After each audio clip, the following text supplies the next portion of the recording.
All right, got an interesting one for you here. So we are up on second floor. I believe this was an addition. We are in one of the boys' bedrooms, which the entrance, I'll go down there for you in a second, is right through there in the bedroom. But to get back here, I think what you're going to have to do is these flex lines. I was able to kind of contort myself to get back here, but it was really not that easy. If you're going to be trying to pull equipment in and out of here, I think you're going to have to take probably 1, 2, and 3, these 3 flex lines. Going to have to take them off the start collars. Just cut the zip ties and set those out of the way. Probably even this one that's coming over the top. That way you can get in and out here a little bit easier. Because where I'm sitting at, so back here, you know, the height back there is pretty good. It's probably close to 5 foot back there. In front of the equipment's about 5 foot, but I mean the ceiling is sloping. I'm basically just sitting in between a rafter here. Kind of where I'm sitting at, it's about 3.5 foot. So what I'd like to do is try to keep as much of this part in place as we can.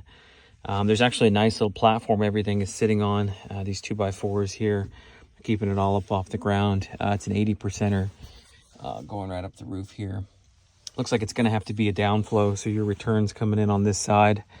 We'll have to have a downflow, that way our exhaust is coming up this direction, and then coil we'll put on down there. This unit, it's a A-width, it's a 40-inch long furnace. I think we'll probably end up just going with a B-width, unless I reach out to Tim at Cook Air, because this return here, I'm assuming, is about 14 inches.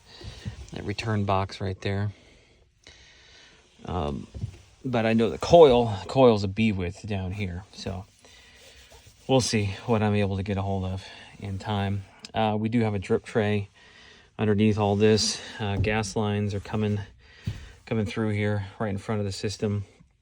You've got drain from the AC.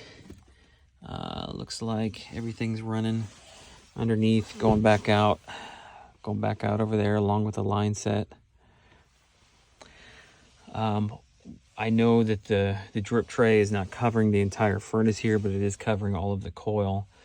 I will ask if this can be reused or if we need to get a new one. It's not that it can't be bigger, it certainly can. You can see there's a gap there. We can make it longer and stick it through here.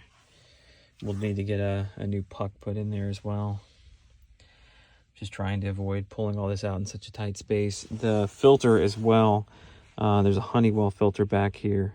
It's a 16 by 25 by 4, which is kind of an unusual size. I don't know if we are supplying that particular size, or if it might not be best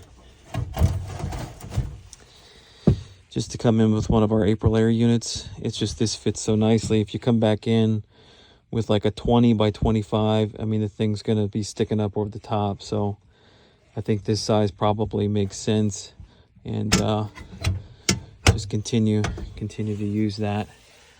Other than that, the install itself is pretty straightforward. It's just tight quarters. I'll kind of walk over here, which there's boards and everything, so like you have to bring walking boards in or anything, but it's certainly is tight. So there's your door. I don't know if you can see that.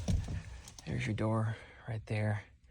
I kind of had to back in and step over this right here, but yeah, you'll need to take those off. Need to take that one off, probably this one here as well, and then just zip tie all those back together.